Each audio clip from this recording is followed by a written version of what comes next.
Hello, I'm Michael Cantrell, and you are listening to the Prison Officer Podcast, a place to have a conversation about the forgotten cops that work in this country's jails, prisons, and correctional centers.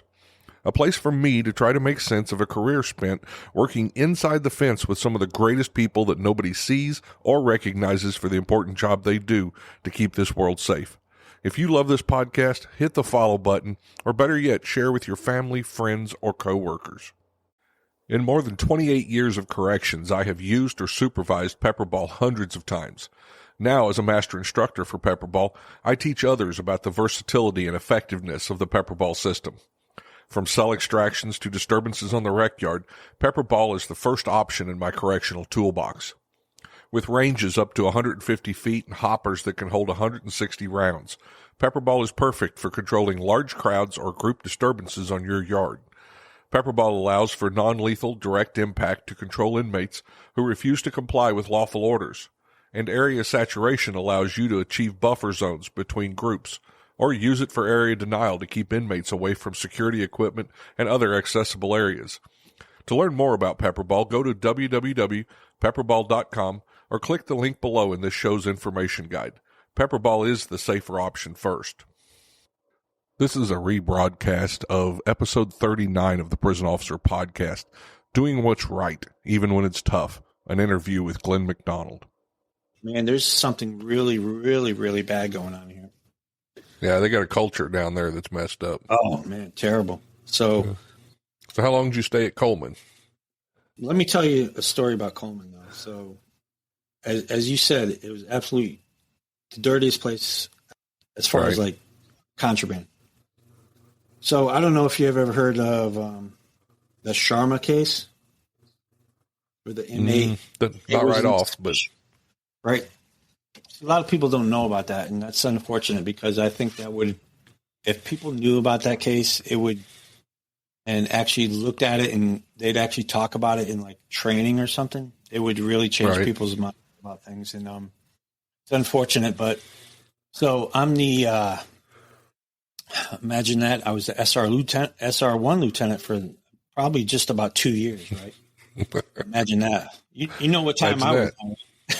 Yep. So shoes it's an absolute mess. The shoe is an absolute mess. The officers down there didn't want to work. Sometimes they wouldn't let you in the door. I mean, it was just nuts, right? Wow. I'd go down there and do what you're supposed to do. You do your rounds, right? Some of the good officers that were there, they're like, "Hey, Mac, you gotta get down here, man. This place is this going on. I'm like, so I'm writing this down. At this point, I'm writing stuff down. It's like, all right, if something comes out, I don't want to be that guy like, well, McDonald did it. And then I'll just take my notebook out and say, hey, hold on a second. On this date here. Whatever you want to call me, you can call me. Snitch, whatever the hell you want. I don't give a shit, right? So CYA, cover your ass. You damn right. I ain't going to jail for nobody. Hell. Right. And then things were getting really, really weird. So I come in one night and I see a bunch of cars on the outside of the facility. I'm like, oh, this ain't good. Something bad happened. So I go in there and I remember walking in the lieutenant's corridor and we had a holding cell at the end of the hallway there. And there's a body bag in there, right? I'm just like on a stretcher. I'm like, oh shit. So before I even get in there, hey, Mac, the control room, I was like, hey, Mac, you hear what happened? I was like, no. So like, hey, freaking Animal killed Delano. I'm like, what? And Animal was this notorious inmate, and Delano was the shoe orderly. So I'm already walking down. I'm like, oh, this ain't good. Then I see the body bag. I'm like, gosh. So I get in there, and there's like FBI guys in there. There's SIA. I'm already. You see the SIA, you see the SIS staff, and you're like, yeah, this is bullshit. Something ain't right here. Something is not right. So your spidey senses are already up. So I relieve the lieutenant, I take over, and boom, man, like out of the gate, people are like, hey, Mac, I'm like, listen, I don't want to, listen, stop. Don't tell me shit. I don't want to know a damn thing. Nothing. All right. And I think I got like mandated the next day. And the staff that worked that night before were working that day, and they're trying to tell me everything. And one of them was Aaron Sharma, who was later convicted of the part of the homicide. Okay, and this other guy was Mike Kennedy, who was also involved. It's funny how you remember these names, right? So, yeah. So sure enough, man, they're telling me these stories. I'm like, whoa. I'm like, hey, listen, if you're not going to put in a memo, I don't want to hear about it. Yeah. I don't want to hear about it. You know, and you start getting that those spidey senses, that sixth sense that there's something going on, and why are people talking to you? Right. You trying to spread the dirt, what they're trying to do. Look around, and you're like, man, they're not talking to anybody else. This ain't good. So I kind of like pushed back from that. Just did my shifts, tried to stay quiet. Did the best I could, even though I kept having all these little bombs dropped on me all the time. And I'm like, yeah, this ain't good. And I'm just like, man, at this point, I'm like freaking paranoid. I'm like writing everything down. I'm like, oh, this happened. I think I still have some of those notes too. And then out of the blue, this guy James Raby, he was an FBI agent attached to Coleman. I mean, what facility actually has a FBI agent attached that actually works there, right? Yeah. Yep. So I didn't know who the hell he was. He goes, and he meets me in the parking lot after my shift.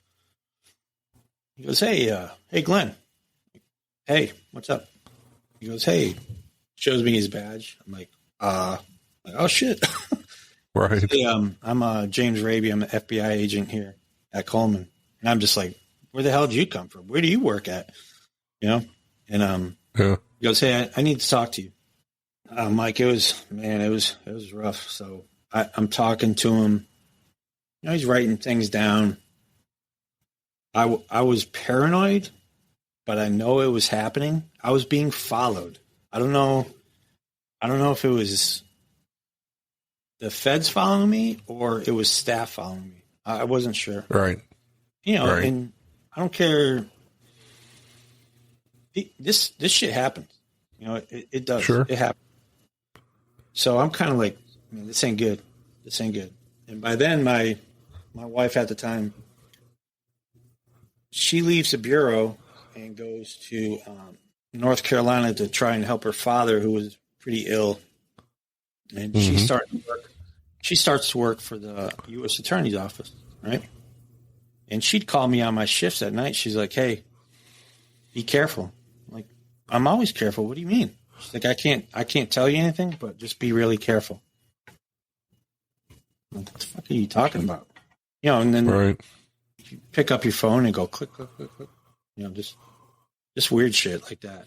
You know, maybe I was paranoid. I don't know. Maybe I should have took more medication. I'm not sure, but something weird. Some weird shit was going on. So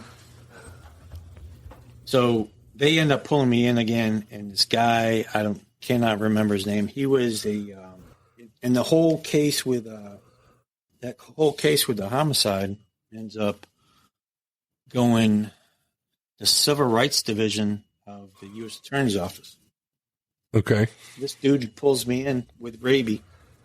Raby's like, by now, actually, Raby pulled me over one night. I'm on my way to work. Raby pulls me over. He goes, hey. And by now, I'm just like, you know, I'm talking shit to this guy. Like, hey, man, you fucking treating me like shit. What the fuck? You know? And he pulls me over. He goes, hey, I got to talk to you. It's like, man, can't you fucking just, like, call me or something? Why the fuck you got to pull me over? What the fuck? Like, what's going on here, man? He's like, I just got to talk to you tomorrow. I said, all right, fine. What time? You know, this in the middle of Florida in some freaking cow country. and you know, you're already like, it's already like freaking 10:30 at night. You're like, why are you pulling me over? You know, you're like scaring the shit out of me kind of thing. You're like, you know, you're waiting for a UFO to come down and pick you up or some crap. So I go talk to him, and now this civil rights guy from the DOJ's there. if I could draw a picture of this guy, you remember the Heat Miser from that Christmas Carol movie? The Heat Miser. Oh, Yeah. yeah. Red flaming hair. Right. That's this guy. He's like, Mr. McDonald kind of thing, right? And it's like, this guy's, he's young too. He's a lot younger than me. And I'm just like, man, this guy's really creepy. I'm like, for one, I was like, let me ask you a question. I've been in this job for, by then it was maybe 12 years, somewhere around there. So it's not like I'm, brand new, not new to this stuff, what's going on. And I've seen some shit already, right? So, yeah. Let me ask you something. What do you want from me? Why are you talking to me? And it seems like you're only talking to me. Like, well, you're the only one who will talk to us. Like, what are you talking about? He's like, you are the only person that will tell us anything that goes inside that place. Like, well, you got a bigger problem than me and this case. So I don't know what you're going to do. But what do you want? So we can be done with this shit. Because you're like ruining my life at this point. And now, I'm never mind my career. My life is just upside down. My wife at the time is living in North Carolina. I'm by myself in Florida, working all these bullshit shifts. It's stressful, bro. It's stressful. Really, really tough. Oh yeah. I think a lot of people, something like that. A lot of people, I think it would have broke them. It really would have. Yeah. It was that. Anytime you're under investigation, which has happened, I think all of us at some time, maybe not to that level, but anytime you're under investigation, that's just horrible stress. Oh yeah. That you don't need in a place that you're already stressed. Yeah. Right. Yeah. It was eating me alive, man. Just eating me alive. And I ended up talking to this guy. We ended up going to trial. We go to the grand jury first, and he's asking me these questions, and real quick though about animals. So when the DOJ guy and the FBI guy are first interviewing me, they're showing me these pictures, right? These handwritten or hand drawings. They're like, Glenn, do these look familiar? I was like, yeah, that looks familiar. Because Animal was a big time. He was a great artist, man. The dude, like Picasso, the guy. I mean, the detail in the faces and everything was like extremely incredible. How detailed he was. Yeah. He goes, hey, and Animal would ask me all the time, hey, can you do me a favor and be like real quiet? Now, what's up? I was waiting for him to say, hey, can you bring me a pack of smokes or something like that? Right. Hey, can you bring me a picture of a fire truck? Yeah, I can do that. What are you going to do with it? He's like, I just want to draw it. Okay, no problem. Yeah. What's wrong with giving an inmate a picture of a fire truck, right? So yeah, slip him the thing to, print off a picture of a fire truck or find a magazine, take the fire, give it to him. Keep him busy. Yeah, exactly. This guy lived up to his name too. Animal, man, what a problem. This dude was up. Yeah. Every time he was on a 3-man hold too. So anytime we'd take out, I'd go down there and escort him to wherever he's got to go, and he's always like pulling on me. Like I'm like, hey man, you better chill out, Animal. You're gonna get messed up. He goes, right. Oh, McDonald, you ain't gonna do shit. And he like tried to pull, and I was like, wham! I'd slam him against the, he's still cuffed. Slam him against the wall. I said, keep fucking around and see what happens. I'm gonna take that baton. Right. That baton's gonna be across your head right there. He was on baton watch and everything. So sure. I think he was just doing that just to see how far I'd go. Yeah. So testing. So we sit down with these two guys, and at this point, man, I'm like, should I get an attorney? Kind of thing. Like, should I get my own attorney? Because this doesn't even sound right anymore. So they should start showing me these drawings. They're like, hey, like, you recognize that picture? I said, yeah, I do. He's like, did you give him pictures to draw from? I said, yeah, of course. Like, there's nothing wrong with that. We give books to inmates all, and they're like, no, you didn't do anything wrong. He's like, but look at the drawing. And I just sit there and look, and I'm like, oh shit. He's like, yeah, that's you. That's somebody else, and that's somebody else. And like, but look at what you're doing. And I like one of the pictures was like, I was like standing on like a pile of like rubble, and I'm like holding a rifle or a flag or something weird like that, right? Wow. I'm like, yeah, that's kind of weird, and it still like gives me chicken skin. My hair standing up on my arms. Yeah. About it. Yeah. And I was like, yeah, that's kind of weird. Like, hey, that guy idolized you. I'm like, what are you talking about? He's like, oh yeah, we interviewed him a few months ago. But the funny thing is he wanted to kill you. Remember all them times he would test you and pull away from you? I said, yeah. They're like, he was testing you to see how vulnerable you were, because he wanted to kill you to earn his bones by killing. But they didn't tell you that a few months ago when they found it out. Of course not. No. Why would you do that? So I'm like, okay, that's very weird, right? So then we end up going to trial. They're questioning me at the grand jury, and I had to like explain like how to make hooch. And I never made hooch, but I have a pretty good idea how they do it in prison, right? Sure. I kind of had to explain that to the grand jury and the judge, and they're like, that happens? I'm like, it happens all day long. Every single day. You can walk inside a facility right now and you can smell it. I can like a dog, I can actually track it down and find it by just smelling it. And they were just surprised at what really went on inside facilities. So then unfortunately I become like the key witness for the Bureau of Prisons, which was not an honor. It was, you didn't get a badge. You didn't get a medal for it. You got a kick in the teeth. That was it. That was it. Yeah. It's part of our job to cooperate during investigations.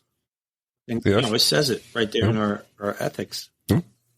But man, it's a tough road to have to deal with. Absolutely. And if you don't, you're putting other people's lives in danger, because whatever is going on is going to go on more. And what if Animal that day had decided to kill a staff member instead of an inmate, so whatever anybody thinks about doing that, which I've had to do the same thing in investigations, go tell the truth. I don't like it. I don't enjoy it, but it's something that we have to do. The prison has to be a safe place for staff to work, and dirty staff make prisons dangerous places. Very. So whether it's drugs or phones or whatever's stamps, I used to see that. I used to see staff members who would pay inmates in the mental health unit off with crackers to get them to be quiet through their shift. They give them packages of crackers so that, hey, don't do anything on my shift. Well, you're just passing the buck down the road instead of dealing with it, and you're making it a more dangerous place to work. So I agree with you, and I know what kind of a spot that puts you in. Stay with us. We'll be right back. Cold Case Western Australia is a new true crime podcast series produced on behalf of the WA Police Force Special Crime Squad. The series examines unsolved homicide cases, some dating back several decades, in the world's largest policing jurisdiction. You'll hear new case details and insights from the investigating detectives and forensic experts. There are now $1 million rewards attached to each unsolved homicide in Western Australia. You can listen to Cold Case Western Australia wherever you get your podcasts, or by visiting the WA Police Force website.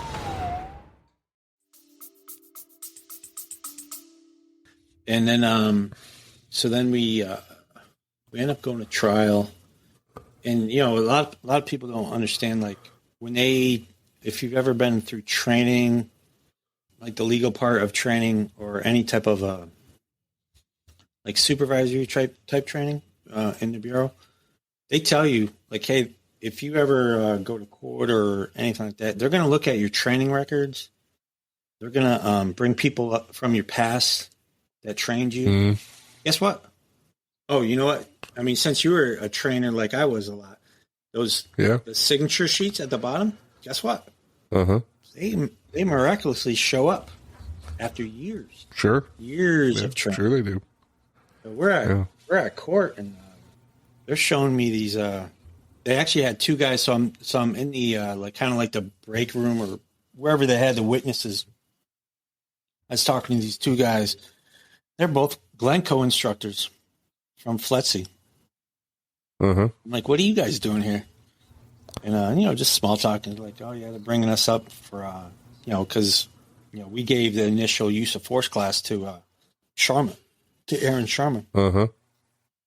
I'm thinking in my head, I'm like, man, she went to like FLETC, like probably like 10, 12 years ago, probably, and now these guys are here testifying, yes, I swear and all this. And yeah, I did that class for 2 hours 12 years ago and I gave it to her, kind of thing. It's like, right. Yeah, if they want you, they're going to get you. And, they had the training records with their signature on it, everything. So it's like, hey, guess what, people? That does happen.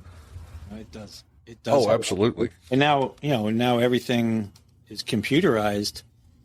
So now it's even tracked even more, So end up going through that trial. Very overwhelming because I was kind of kept there for quite a while. I was there for almost the entire week. Right.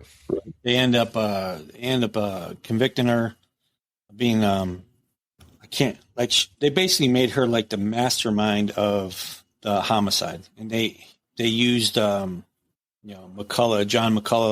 John the Animal McCullough. That's his.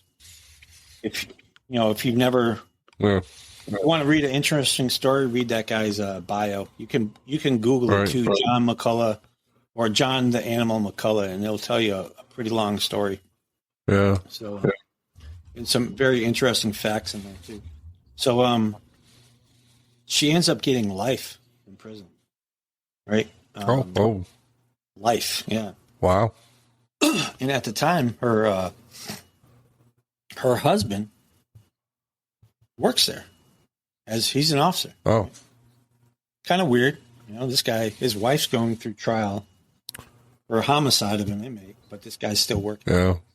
It's like, probably not a good idea to do that. Right? You wouldn't think so. Right. And so, I think after that, so what happened was, like I was saying, my wife at the time was in North Carolina. I'm just like at my wit's end.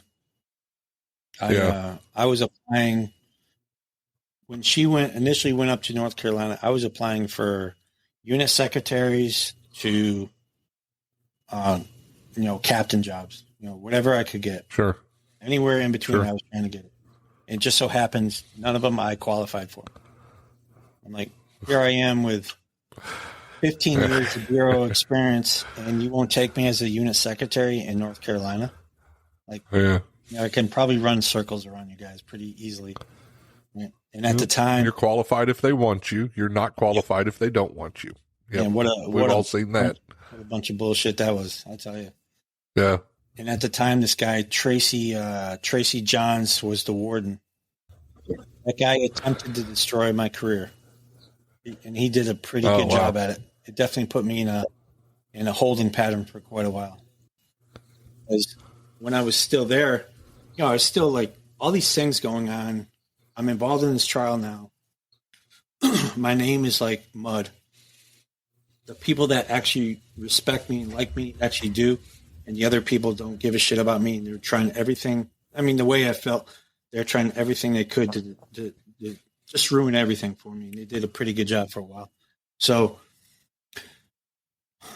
that at the time, the guy, that SIA, I know he was kind of involved in some kind of backdoor shit that they were trying to get me on something. They're either trying to make something up or make something happen to where I would be involved.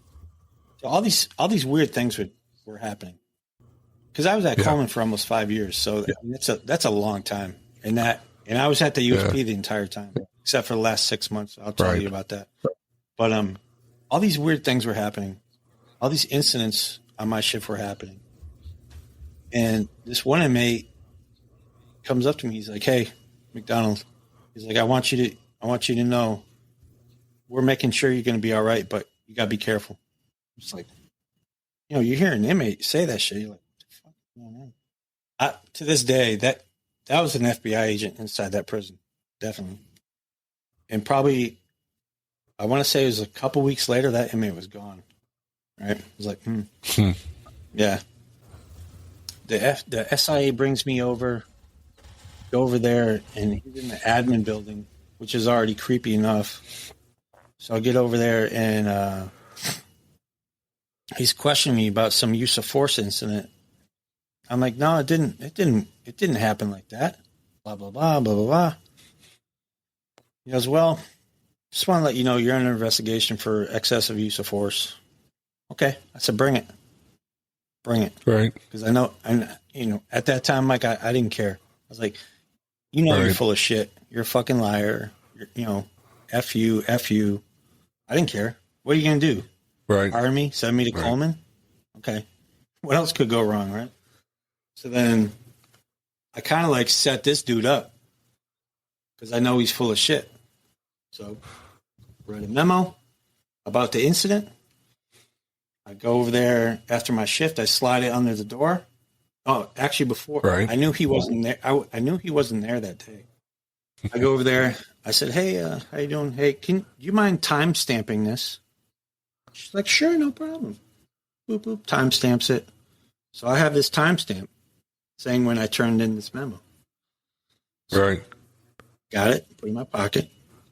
Come back later, and I gave her a copy. I come back later. I slip another one. I slip another one under the door. About 2 weeks later, hey, MacDonald, I got to talk to you.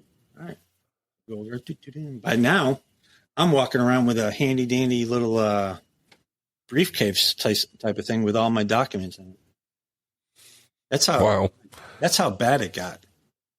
All right. I had 6-part folders with like, this incident happened this way. This is, everything. Timelines, everything. Wow, crazy.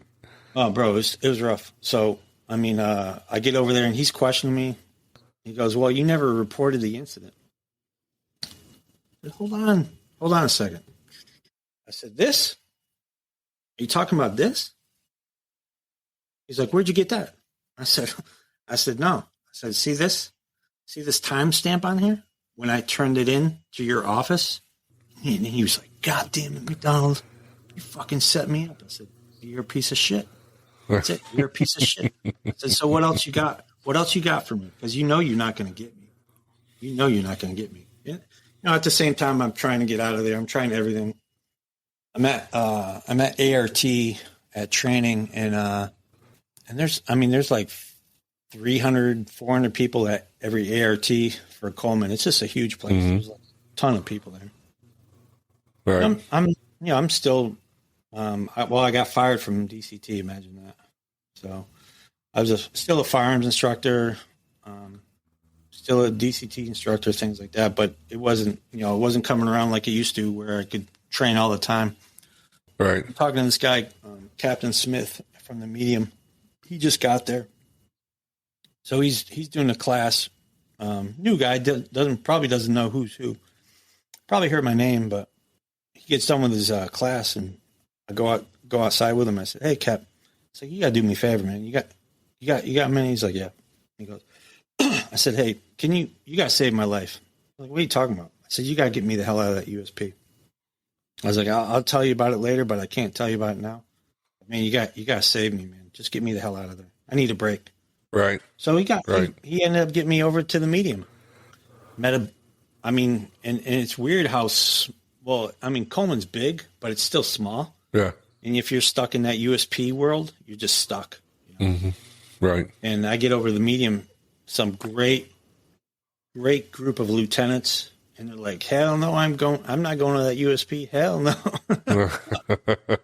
I get over there. I'm just like, I get along with everybody, man. Just some great dudes. There's some good dudes in the lieutenant's office at Coleman too. Some really bad dudes too. So I get over there. I'm on vacation in North Carolina, and the warden called me. She's like, I got 2 choices for you. You can be a correctional officer at Butner, or you can be a cook foreman. I'm like, that's pretty easy. I'll be a cook foreman. F custody. Sure. I'm done.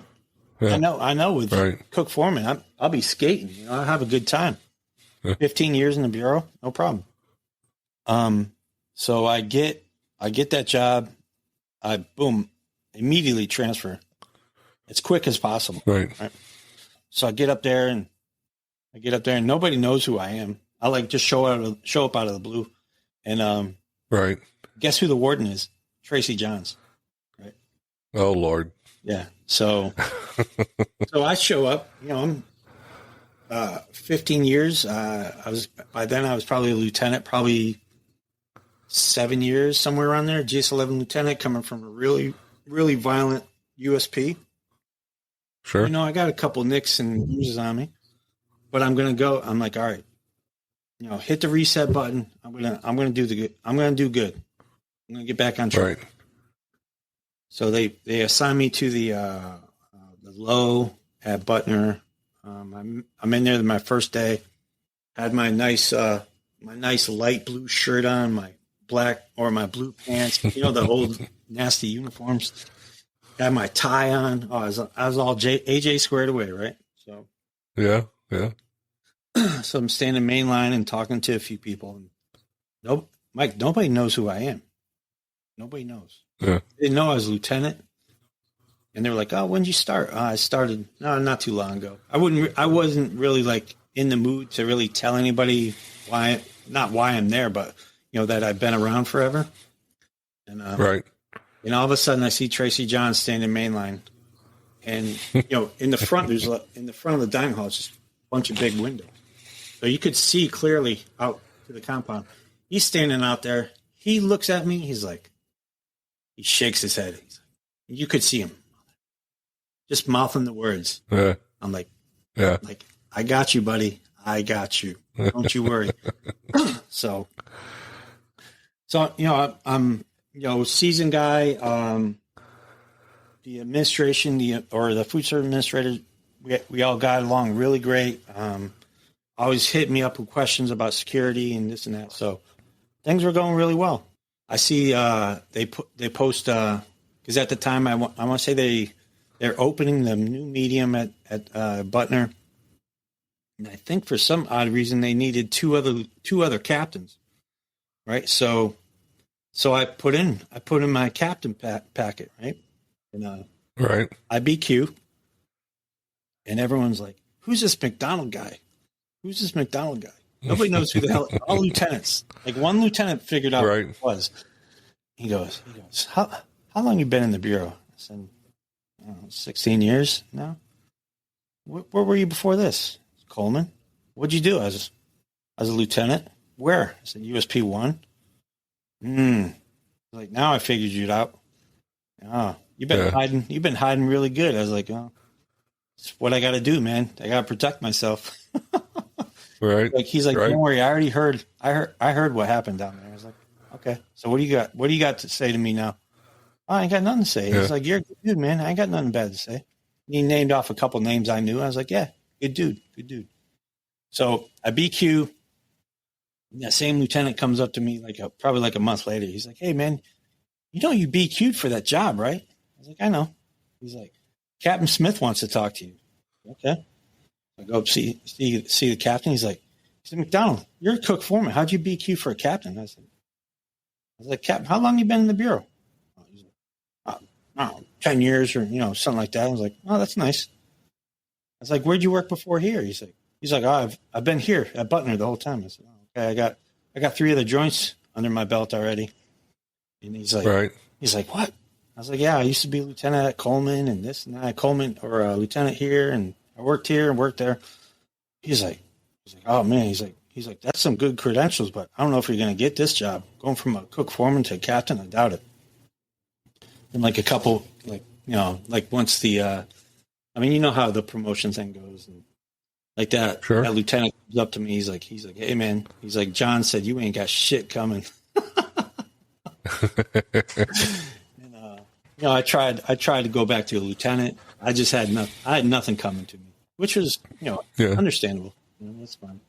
It didn't really. So where'd you get your captain at? Didn't really bother me. So then I was still at Butner, this guy, Hank Simmons, was my administrator. And I said, hey, Hank, I got to get back in the game, man. I just can't do this anymore. He goes, what do you want to do? I was like, I want to go somewhere. I want to go to the worst place in the Bureau. I was like, what is the worst place in the Bureau? He's like, as far as what? I said, violence. He's like, probably Pollock.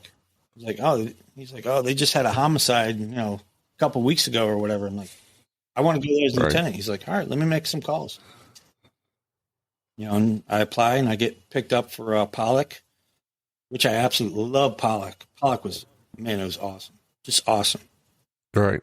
From like day one, like I get down there. My wife ended up getting picked up as a unit secretary, maybe. So she left the U.S. Attorney's office, got back in the Bureau, and we both went down to first day there. It's like 3 body alarms, spraying inmates with gas. I was like, I love it. I'm back in the game. Right.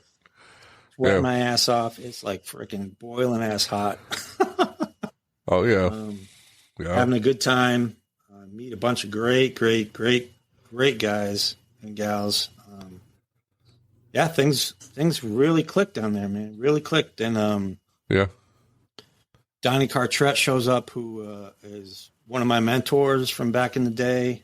So it's like the quarter was up, and if you don't know anything about USP Pollock, you can look it up and you find a lot of bad things happen there. A lot of violence towards staff and inmates. I end up getting put at the medium as like even watch ops or something like that. And Donnie just got there, and Donnie was an officer at Danbury, I think just before I started. And he was a real hard charging guy. And I'm over there at the meeting. He goes, the door's open in the captain's office, and the other captain's in there. And he goes, hey, MacDonald, come here. He's like, he's very forceful, right? But he's doing it in a kind of a way to where you think he's like super aggressive, where he's like a dick to you, but he's not. He's like testing you, kind of. Right. Everything is always a selection to him, like let me see what you got, kind of thing, right? So, so I go in there. I was like, yes, Captain. He goes, hey, what are you doing over here at the medium?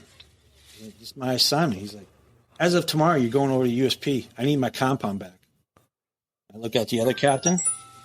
He goes, and him and John Gradiska were the captains, and John and him worked at Beaumont together, so they had a lot of time together too. He goes, you heard what the captain says. Tomorrow you're working at the USP. Okay. I was like, and I looked at Cartret. I said, so what do you mean take your compound back? He goes, you know exactly what I freaking mean. Like, just make it fucking happen. 10-4. So next day I go back over to the USP, and I seen him before the shift started, and I was on the evening watch, and my activities was Lee Fitzgerald, which is an awesome dude. Unfortunately, he left the Bureau. And so I told him, hey, man, Cartret wants the compound back. Guess what? We're going to take it back. And I mean, some crazy crap was going on. I said, this is what we're going to do. We're going to slow down mainline. We're going to control it, everything. Because, I mean, bro, like they'd let these inmates out, the place would just go mad. It was like a war zone all the time. Yeah. And people like, oh, you're full of shit. Like, no. We'd open the doors, the place would go crazy. Yeah. Like the first, slow things down. Yeah. Like the first move, and me not knowing Cartret was still there. Like the first night, and we let this one unit out. This dude comes out, F you, and all this, talking all this crazy trash to us. And it was like a dog pile. I mean, there's probably like 6 of us. This guy's like running at us, and like fist pumping. It's like, all right, come on, let's go. Wham! We just smash him. And we're like on him. Right. Put him in cuffs, drag him off. And we're like, shut the compound down. And all the inmates are like, oh shit, like, uh-oh, it's on now. So I remember we get that dude down into, and it was hot, man. It's like, Louisiana, it's like, it's just another level of hot, the heat, right? Yes. Absolutely. I mean, he's just covered in dirt because of the compound. Like all the grass is dead. It's like dirt everywhere. And we're like wrestling this dude down. He's got like, by now he's like got basically mud all over him because he's sweating so much. We get him down the shoe and we're like, he's like, why'd you guys, now he's crying, right? He's like, why did you guys treat me so bad? Why'd you treat me so bad? It's like, you come out talking shit to us. Guess what we're going to do? We're going to take care of you. Right. I said, matter of fact, spread the word because it's going to be a new world in here. Yeah, man, we kind of like changed that culture of how it was running and slowing things down, making sure it was always secured. And Cartret's watching the whole time. He's like, probably up front and ass off watching on the cameras. And so I end up, dude, I got 1,000 stories about Pollock. Worked a lot with this. So when did the fitness? Because that's definitely something I want to get into with you. When did I know you do the rucks? I know you're big into health and fitness, and that's kind of what you're doing in retirement. Mm-hmm. When did that come into play? Was that when you were having some of the problems and you needed that to, funny thing, bring about? Or when I was in Danbury, one of the things the VA did was this pilot program of it was like therapy through fitness or something like that, like making us do all these. Like I remember this one time we were like riding this bike, like riding as hard as right. For the guy's like, all right, you're gonna ride it as hard as you can for 2 minutes. I'm like, okay. Riding the bike, I'm like, all right. And then he'd ask you a bunch of questions. Okay, this is kind of right. So I was like, then and I was always kind of like into like working out, stuff like that. And then I just honestly, man, I blew up like a freaking balloon. The stress, everything that I was going through, I blew up like I was fat. Right. I was disgusting. I hated it. Hated myself. So I ended up when I got to Pollock. I was really, really super heavy, really out of shape. But it was funny. Like even when I was really out of shape, I'd work out all the time still, thinking I was doing really, really well. Right. But in my mind, I was still like a big giant fatty. Right. Yeah. And even back then, before rucking was cool, I was rucking all the time. People would see me out on the trails in Devon's, Mass. I'd have a big pack on. I'd be snowshoeing around base and all kind of like people are like, "What the hell are you doing?" And I'm just, I'm having fun, Just to me, it just feels good, just to get that energy out, breaking a sweat and doing something very, very difficult for me it felt great, it really did. It felt right. Good. It helped me, and that's went from like a personal thing to is it a competition now that you go to, or is it more of just a group activity? Because I asked you about the patches behind you the there. Rucking patches? So if you see all these here, these are all the events I've done. Well, some of them I don't have all my patches up there. I probably got about another, probably 20 more somewhere, just stacked up in the corner somewhere. Kind of lost track. I've done over like 100 and probably over 120 now. I can't really remember how many. I just don't even. Well, tell us what a ruck is. Right, so is it just a group, or is there a competition to it? Is there levels, or I haven't been part of one, so. Well, a ruck is actually just a backpack. It goes back to the Legionnaires of when they'd have to carry equipment, over many, many miles carrying all that equipment to go to war and things like that. And I guess the military took that concept of rucking as, just carrying a bunch of weight.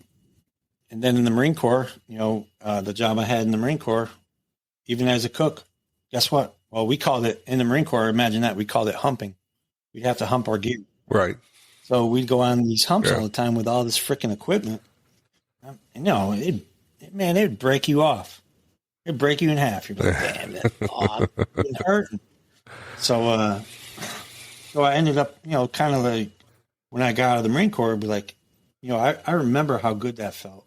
That the pain, the enjoyment of it, and just being outside. I don't know, I bought a backpack or found a old military backpack or something and start rucking. I just throw like a bunch of crap in there. Right.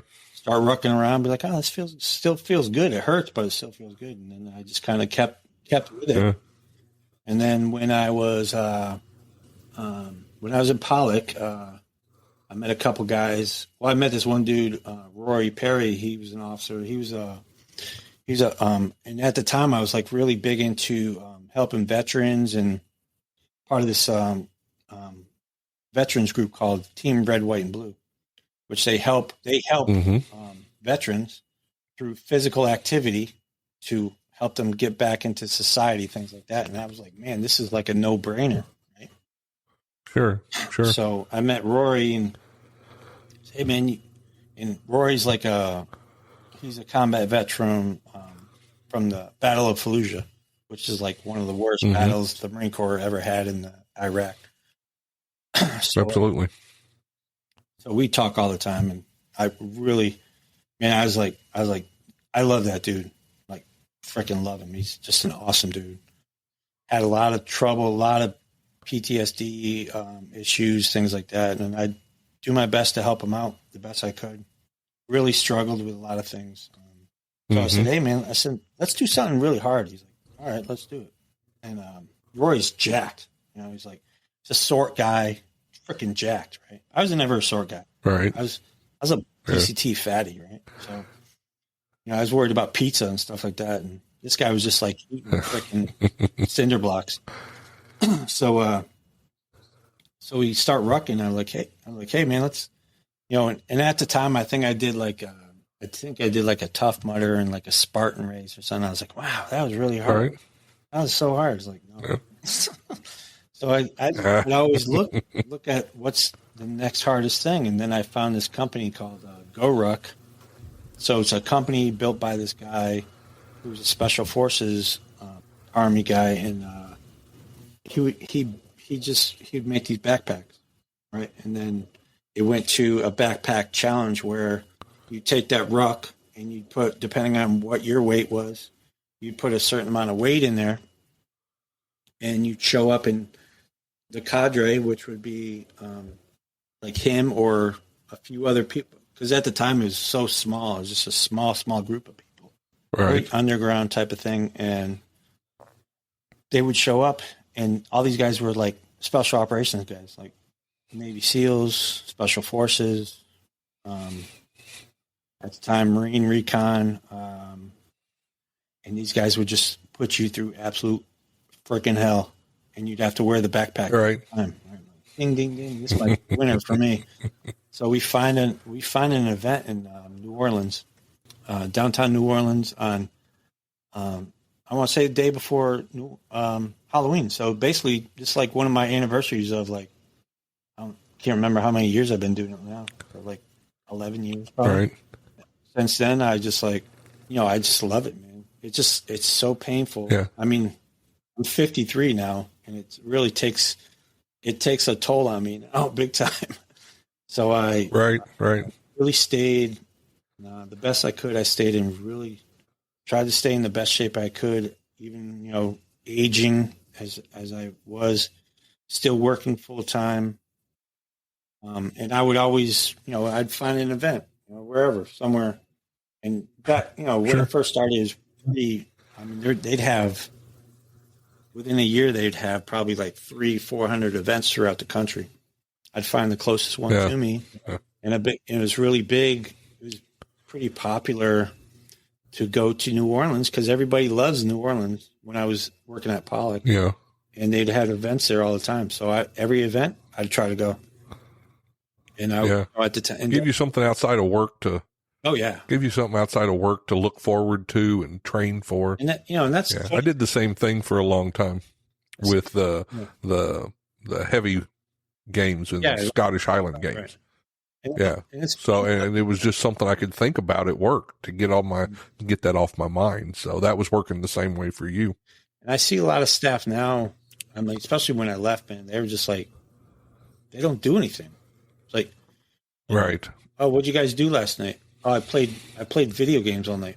What do you mean you played video games?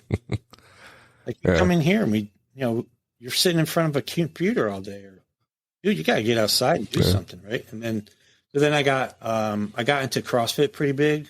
I was in Pollock. Started doing that. I love that. I love doing that. Really, really hard stuff. And I was that guy like, hey, we're going to do this really hard workout at what they call a hero WOD, workout of the day. So it's designed to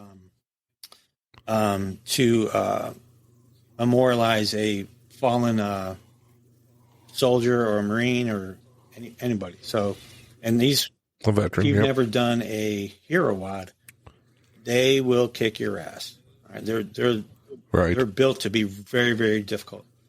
So I'd be that guy during the hero WOD that would wear a gas mask, something a little bit stupider, or a helmet, or, something like that. Make it just a little tougher. And people are like, man, you're freaking badass. And I'm like, I am. I'm like, I'm slow. I'm terrible. And I just kept doing, those hard things. And I really, really, really enjoyed them. Yeah. Sometimes, man, I look back at some of the events I've done, and they were absolutely the hardest things ever. Yeah. Even harder than the Marine. Yeah. So, but it's just, to me, it's just an outlet, and a couple of places after Pollock, I went to Mississippi as a deputy captain. I continued it there, continued my fitness stuff there, still doing CrossFit, still doing GoRuck events. I gave up on Spartan crap and Tough Mudder, because who the hell wants to be electrocuted?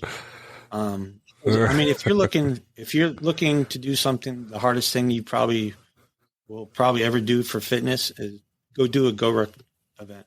Go try one. Okay. And you will get checked quickly. I mean, I've been to events where people don't last 20 minutes and they have to quit. Yeah. They just either not. And this has become something that's been since you've retired. I know you're into this strength and conditioning. You've started a podcast. So tell us a little bit about what you're doing now. I know you ended up in Chicago, and that was we talked about that during the last one. But what are you doing now with retirement and strength and conditioning? And what can you tell the people out there? I mean, how important is it to have that physical outlet? Well, for me, like when I still continue to do CrossFit and GoRuck events, a lot of training time on my own for some of these events, and then I was like, you know what, I need to do something with this the best I can, and going in and out of Chicago, I took the train in and out of work every day. So I listened to different podcasts. I listened to like Jocko, Clear to Hot podcast. I don't know if some of the other ones are around anymore. And that stuff just like resonated with me. It really motivated me to, want to do those things is like get after it. Like you need to get after it. Even as hard as our job is physically and mentally. I mean, you see it, Mike. I mean, you see people just falling apart, man. They're like not saying I'm some fitness guru, but I mean, to not have that outlet of working out and pushing yourself past your limit. What's going to happen when Mike is getting stabbed or Mike's getting beat up or something bad's happening? What are you going to do? Are you going to just like cower in the corner or run the other way? Or are you going to do the best you can to get over there and try to save Mike's life? Or what if you... Sure. I had an incident where we had to give a staff member CPR because he had a major heart attack inside the institution. People were just falling out because they couldn't handle like giving the guy CPR. And this is one of your fellows. Yeah. I mean, it's one of the first things you probably learn. You see that on TV and, the doctors and nurses run in, they go pump, pump, pump. Yeah. Giving somebody CPR and doing it for even 5 minutes, but sometimes as long as 20 or 30 is it'll kick your butt.